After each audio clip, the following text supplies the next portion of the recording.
اعوذ باللہ من الشیطان الرجیم، بسم اللہ الرحمن الرحیم۔ آج کا جو دور ہے وہ بہت زیادہ پریشانیوں میں گم شدہ ہے۔ ہر دوسرے بندے کو پریشانی ہے، کیونکہ انسان ایسی چیزوں کا عادی ہو چکا ہے جس کے بغیر زندگی بہت مشکل ہے، جیسے موبائل کا استعمال ہے، گھر کا اچھا ہونا، اچھا کھانا ہونا، اچھا سونے کے لیے جگہ ہونا، اچھی گاڑی ہونا، یعنی اچھی سواری ہونا، بہت زیادہ سواری ہونا۔ ایک ٹائم تھا جب ایسے لوگوں کو چیزیں میسر نہیں تھی، لیکن وہ بہت زیادہ لوگ خوش تھے، مطمئن تھے، کیونکہ ان کی زندگی میں بہت زیادہ برکات تھی۔ پرانے وقتوں میں نہ کوئی ایسی سواری جیسے گاڑی ہے، جہاز ہے، کچھ بھی نہیں، ایسا نہیں تھا۔ تو آپ سوچیں کہ اگر کسی کو گاڑی بنگلہ ہر چیز مل جاتی ہے، لیکن ایسی چیزیں جن چیزوں کو وہ اللہ تعالیٰ سے مانگتا نہیں، اگر وہ اس کو نہ ملے تو کیا اس کی زندگی خوشحال رہے گی؟ مثال کے طور پہ اگر انسان گاڑی بنگلہ مانگتا ہے، جہاز مانگتا ہے، اس کے پاس سب کچھ ہے، مثال کے طور پہ اس کے پاس گھر ہے، بہت کچھ ہے، فیملی ہے، بچے ہیں، لیکن ایک چیز اس کے پاس نہیں ہے، وہ ہے اس کی صحت۔ اچھی ہیلتھ نہیں ہے تو اس کا مطلب ہے کیا وہ انسان خوش رہے گا؟ نہیں۔ ہر انسان اس چیز پہ مطمئن ہے، اس چیز پہ ایگری ہے کہ اگر انسان کے پاس صحت نہیں تو اس کو ساری دنیا ویران لگے گی، اس کو جہنم لگے گی۔ دوسری سائڈ پہ اگر اس کے پاس صحت ہے، لیکن اس کے پاس گاڑی بنگلہ بھی ہر چیز ہے، لیکن ایک چیز مسنگ ہے، جو ہے اللہ تعالیٰ کی طرف سے برکات، تو وہ انسان روتا ہی رہے گا، پیسے گنتا رہے گا، اس کو زندگی میں سکون نہیں آئے گا۔ کتنے لوگ صرف دن رات یہ فکر کرتے ہیں کہ اس کی دولت گم نہ ہو جائے، مر نہ جائے وہ انسان، تو وہ پریشانیوں میں ہی گھرا رہتا ہے۔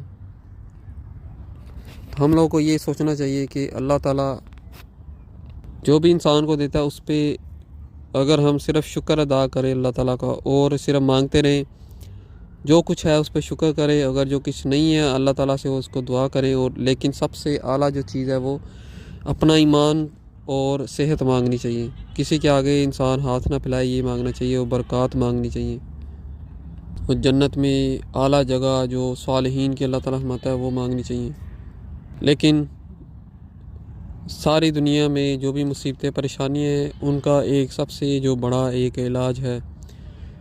نمبر 1 انسان کا اپنے ایمان کو مضبوط کرنا، اللہ تعالیٰ پہ یقین رکھنا، نبی کریم صلی اللہ علیہ وسلم کی جو سنت ہے اس پہ عمل کرنا۔ اب انسان اچھے عمال کرتا ہے، لیکن اس کے ساتھ اگر وہ استغفار پڑھتا ہے، جیسے کہ نبی پاک صلی اللہ علیہ وسلم نے فرمایا کہ میں ایک دن میں کم از کم 100 مرتبہ استغفار پڑھتا ہوں۔ بہت زیادہ دعائیں ہیں جو ہم پڑھ سکتے ہیں استغفار والی، جیسے سبحان اللہ والحمد للہ، سبحان اللہ و بحمدہ، استغفر اللہ، سبحان اللہ و بحمدہ، سبحان اللہ العظیم، استغفر اللہ۔ بہت زیادہ دعائیں ہیں، جیسے ربنا اغفر لی ولوالدی۔ اب اگر انسان اللہ تعالیٰ سے استغفار پڑھتا ہے جتنا بھی ہو سکے، تو اس کے فائدے ابھی بیان کرنے جا رہا ہوں۔ ایک ترمذی کی حدیث ہے، نبی پاک صلی اللہ علیہ وسلم نے فرمایا کہ اے ابن آدم، اگر تمہارے گناہ زمین سے آسمان تک پہنچ جائیں، پھر تم مجھ سے مغفرت طلب کرے تو تیری مغفرت کر دوں گا، اور مجھے کوئی پرواہ بھی نہیں۔ ایک تو یہ فائدہ ہوا کہ اس کی اللہ تعالیٰ مغفرت کر دے گا جب ہم زیادہ سے زیادہ استغفار پڑھیں۔ اسی طرح سورہ نوح کے اندر جو 9 سے 12 آیتیں ہیں، اس کے اندر اللہ تعالیٰ فرماتا ہے کہ اے انسان، جب تم استغفار پڑھو، اللہ تعالیٰ سے مغفرت مانگو، تو اللہ تعالیٰ تمہیں جنت باغات دے گا، اور تمہارے لیے نہریں مہیا کر دے گا، اور آسمان سے نعمتیں عطا کرے گا، جو تمہیں زمین پہ بھی ملے گی اور مرنے کے بعد بھی۔ اسی طرح اگر کوئی قوم پھنس جائے مشکلات میں، تو اللہ تعالیٰ فرماتا ہے کہ سورہ نوح کی 12ویں آیت اور سورہ ہود کی 52 میں کہ یرسل السماء علیکم مدرارا، کہ اللہ تعالیٰ تمہیں اگر استغفار پڑھو گے تو آسمان سے خوب بارش برسائے گا۔ بارش کچھ بھی ہو سکتی ہے، اللہ تعالیٰ کے لیے کوئی مشکل نہیں ہے، یعنی کہ رحمت کی بارش بھی ہو سکتی ہے، مشکلات آسان ہو سکتی ہیں اللہ تعالیٰ کی رحمت سے۔ اسی طرح اللہ تعالیٰ فرماتا ہے کہ تمہارے مال میں اضافہ کرے گا، سورہ نوح میں۔ اسی طرح مستدرک میں جو 7758 آیت اس کی جو حدیث ہے، حدیث کے بکثرت جو استغفار پڑھتا ہے، اللہ تعالیٰ اس کو ایسی جگہ سے رزق دے گا جہاں سے اس کا گمان بھی نہیں ہوگا۔ پھر اللہ تعالیٰ فرماتا ہے 5ویں فضیلت کہ اللہ تعالیٰ فرماتا ہے سورہ نوح میں، اور اس سے پہلے بھی جو آیتیں ہیں اس سے ملا کے اس کا مفہوم کے، یعنی جو استغفار پڑھتا ہے اللہ تعالیٰ اس کو اولاد نرینہ کی نعمت سے نوازیں گے۔ حضرت حسن رضی اللہ عنہ کے درباروں میں سے ایک انسان نے پوچھا کہ جو کہ خوب مالدار تھا لیکن اس کی اولاد نہیں تھی، تو حضرت امیر معاویہ رضی اللہ عنہ سے اس نے پوچھا کہ مجھے کوئی ایسی چیز بتائیں کہ اللہ تعالیٰ مجھے پاک اولاد عطا کرے، رحمت، یعنی اللہ تعالیٰ کی رحمت ہو اولاد والی۔ تو حضرت امیر معاویہ رضی اللہ عنہ نے فرمایا کہ استغفار کرتے رہو۔ چنانچہ اس دربار نے کثرت سے استغفار شروع کر دیا، حتیٰ کہ بسا اوقات دن میں 700 بار بھی استغفار کرتا، تو اللہ تعالیٰ نے اس کو اس کی وجہ سے 10 بیٹے عطا فرمائے۔ اور یہ تفسیر سورہ ہود کی آیت نمبر 52 کی ہے۔ چھٹی فضیلت کہ اللہ تعالیٰ سورہ ہود میں 52 میں فرماتا ہے کہ تمہیں جو موجودہ قوت ہے، آیت نمبر 52 میں، کہ اللہ تعالیٰ جو تمہاری قوت ہے اس کو بڑھا دے گا زیادہ استغفار پڑھنے سے۔ 7ویں برکات کہ اللہ تعالیٰ فرماتا ہے قرآن پاک کی سورہ انفال 33ویں آیت میں، ما کان اللہ معذبہم وہم یستغفرون، کہ اللہ تعالیٰ ان لوگوں کو عذاب نہیں دیتا جو استغفار پڑھ رہے ہوں، یعنی اگر اس میں موت آ جاتی ہے، یعنی تمہارے لیے استغفار کی برکت سے تم سمیت ساری بستی والوں پر سے عذاب ہٹا لیا جائے گا۔ اسی طرح 8ویں فضیلت کہ اللہ تعالیٰ غم سے نجات دلائے گا، یعنی کہ مستدرک حاکم میں حدیث ہے 7758 میں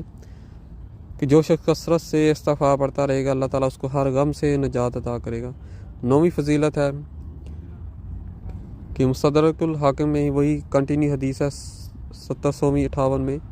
کہ مشکلات سے، پریشانی سے دور ہو جاتا ہے، کہ باکثرت اگر کوئی پڑھے استغفار تو ہر مشکل سے اس کی خلاصی ہو جائے گی۔ اور اس کے ساتھ جو 10ویں فضیلت ہے کہ اللہ تعالیٰ فرماتا ہے کہ اگر دعا قبول نہیں ہوتی تو استغفار پڑھنے سے دعائیں قبول ہوں گی۔ مجمع زوائد میں 17600 حدیث ہے، نبی پاک صلی اللہ علیہ وسلم نے فرمایا کہ جو شخص ہر دن اللہ تعالیٰ سے مؤمنین اور مؤمنات کے لیے 27 یا 25 مرتبہ استغفار کرتا ہے تو اللہ تعالیٰ ان لوگوں میں شمار فرمائیں گے جن کی دعائیں قبول ہوتی ہیں، اور ان کے فیض زمین والوں کو بھی رزق دیا جائے گا۔ اور 11ویں ہے وہ اس کے ساتھ ہی ہے کہ اللہ تعالیٰ اپنے ساتھ بستی والوں کو بھی رزق عطا کرے گا، اس میں برکات عطا فرمائے گا، یعنی وہ جو دعا ہے ربنا اغفر لی ولوالدی والمؤمنین والمؤمنات، اللہ تعالیٰ میری مغفرت فرما، مومنوں کی مومنات کی، اس کی برکات سے اپنی برکت ہے اور مومنوں کی بھی، یعنی مسلمانوں کی جو اللہ تعالیٰ کے فرما بردار ہیں ان کے اندر ہی برکات آئے گی۔ تو نتیجہ یہ نکلا کہ ہمیں ایسے پڑھنا چاہیے کم از کم 27 مرتبہ اللہم اغفر لی وللمؤمنین والمؤمنات، یا ربنا اغفر لی ولوالدی والمؤمنین والمؤمنین والمؤمنات، یہ پڑھنی چاہیے۔ یہ 100 مرتبہ اس کے ساتھ استغفر اللہ پڑھنا چاہیے، یا سبحان اللہ والحمدللہ، استغفر اللہ پڑھے، سبحان اللہ وبحمدہ، سبحان اللہ العظیم، استغفر اللہ، یہ 100 بار پڑھنی چاہیے، اور ساتھ درود بھی پڑھنا چاہیے۔ تو انشاءاللہ یہ سارے جو بھی فضائل ہیں اللہ تعالیٰ ہمیں عطا کرے گا۔ ہمارا کام ہے پیغام پہنچانا۔